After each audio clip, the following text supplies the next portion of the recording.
সংসদ নির্বাচনে প্রচার শুরুর পর থেকেই দেশে বিভিন্ন স্থানে ভোটারদের কাছে ছুটছেন প্রার্থীরা। কেউ গণসংযোগ, কেউ বা উঠান বৈঠকে ভোটারদের দিচ্ছেন নানা প্রতিশ্রুতি। খুলনা নিউ মার্কেট কাঁচাবাজার এলাকায় গণসংযোগ করেন খুলনা ২ আসনের বিএনপি প্রার্থী নজরুল ইসলাম মঞ্জু। একই আসনে জামায়াতে ইসলামের প্রার্থী শেখ জাহাঙ্গীর হোসাইন হেলাল প্রচার চালান নগরীর ৩০ নম্বর ওয়ার্ডে। চাঁদপুরের ৫টি সংসদীয় আসনে প্রতিদ্বন্দ্বিতা করছে বিভিন্ন দলের ৩৫ জন প্রার্থী। এর মধ্যে বিএনপির ৫ জন এবং জামায়াতের প্রার্থী ৩ জন। কুমিল্লা ৪ আসনে উঠান বৈঠক সহ নির্বাচনী প্রচারে শাপলাকলিতে ভোট চান এনসিপির প্রার্থী হাসনাত আব্দুল্লাহ। লালমনিরহাট ৩ আসনে বিএনপির প্রার্থী আসাদুল হাবিব দুলু গণসংযোগ করেন সদর উপজেলার শিবেরকুটিতে। লালমনিরহাট ২ আসনে প্রচার চালান বিএনপির প্রার্থী রকুনউদ্দিন বাবুল সহ বিভিন্ন দলের প্রার্থীরা। এক আসনে জাতীয় পার্টির প্রার্থী মশিউর রহমান রাঙা হাতীবান্ধার শাহ গরিবুল্লাহ মাজার জিয়ারতের মাধ্যমে প্রচার শুরু করেন।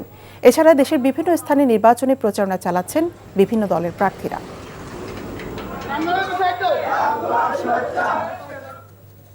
চট্টগ্রাম থেকে এখন যুক্ত হচ্ছেন সিনিয়র করেসপন্ডেন্ট আরিজ আহমেদ। আরিজ, প্রার্থীদের প্রচারে ভোটাররা কি বলছেন?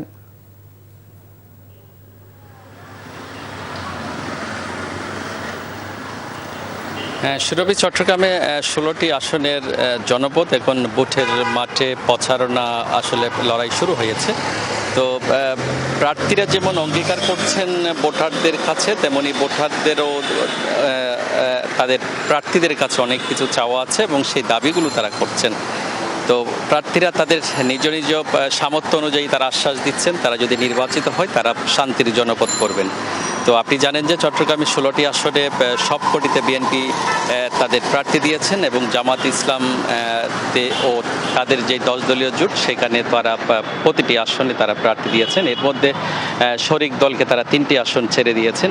একটি চট্টগ্রামের 5 হাটহাজারী, সেখানে খেলাফত মজলিস এর প্রার্থী তারা প্রচারণা করছেন। চট্টগ্রাম 8 আসনে এনসিপিকে ছেড়ে দেওয়া হয়েছে এবং চট্টগ্রাম 14 আসনে এলডিপির প্রার্থী সেখানে প্রচারণা চালাচ্ছেন। এছাড়া আমরা যেটা দেখেছি চট্টগ্রামে 2টি আসনে 3 জন বিএনপির বিদ্রোহী প্রার্থীও তারা প্রচারণা চালাচ্ছেন।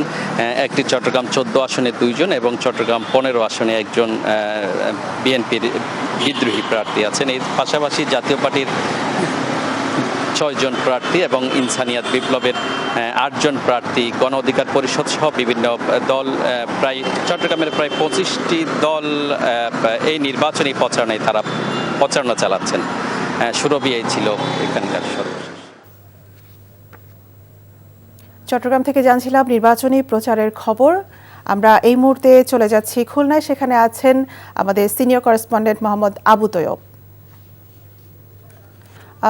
তৈয়ব, আপনি আছেন খুলনায় এবং হেভিওয়েট যে প্রার্থীরা রয়েছেন তাদের গণসংযোগের কি খবর আছে আপনার কাছে?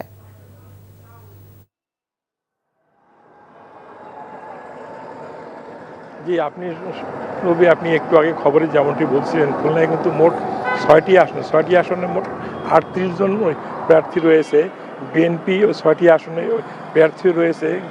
জামাত ইসলামী 6টি থেকে একটি খেলাফত মজলিসকে দিয়েছে আর 5টি আসনের আর ওই চরমনাপুর সাহেবের ইসলামী আন্দোলন তারা 6টি আসনে প্রার্থী করে। আমি যে আসনে রয়েছি খুলনার 2, এখন এটা শিববাড়ি মোড়ে, এখানে কিন্তু একটু আগে ওই জুলাই যারা আহতরা ভোটের পক্ষে এখানে ক্যাম্পিং করে গেছেন। আর খুলনা 2 আসনের বিএনপি প্রার্থী একটু আগে এই রোড দিয়ে নামাজ পড়তে চলে গেছেন বাসায়। অন্য প্রার্থীর খোঁজ নিয়েছে সবাই, কিন্তু আজকে যেহেতু জুম্মার নামাজের দিন জুম্মার নামাজ পড়তে চলে গেছেন। তবে আমরা একটা জিনিস লক্ষ্য করছি, এবার কিন্তু উৎসব মুখর পরিবেশে একটা মানে ভিন্ন মাত্রার মধ্যে দিয়ে ওই নির্বাচনী প্রচারণা চলছে। খুলনা 2-এ এখানে নজরুল ইসলাম মঞ্জুর সাথে সরাসরি ফাইট হবে আপনার জামাত ইসলামী। আর খুলনা 4-এ কিন্তু ওই যে বিএনপির ওই আইজুল বাড়ি হেলার সাথে ওই ফাইট হবে ওই খেলাফত মজলিসের মৌলানা সাকাতনের সাথে, এবং সবাই কিন্তু জমজমাট ওই প্রচারণা চলছে। আজকে 4 আসনে ওখানে বিএনপি প্রার্থী মুখোমুখি অনুষ্ঠান রয়েছে। জি, ওই সুরভি, এই ছিল খুলনা থেকে সর্বশেষ।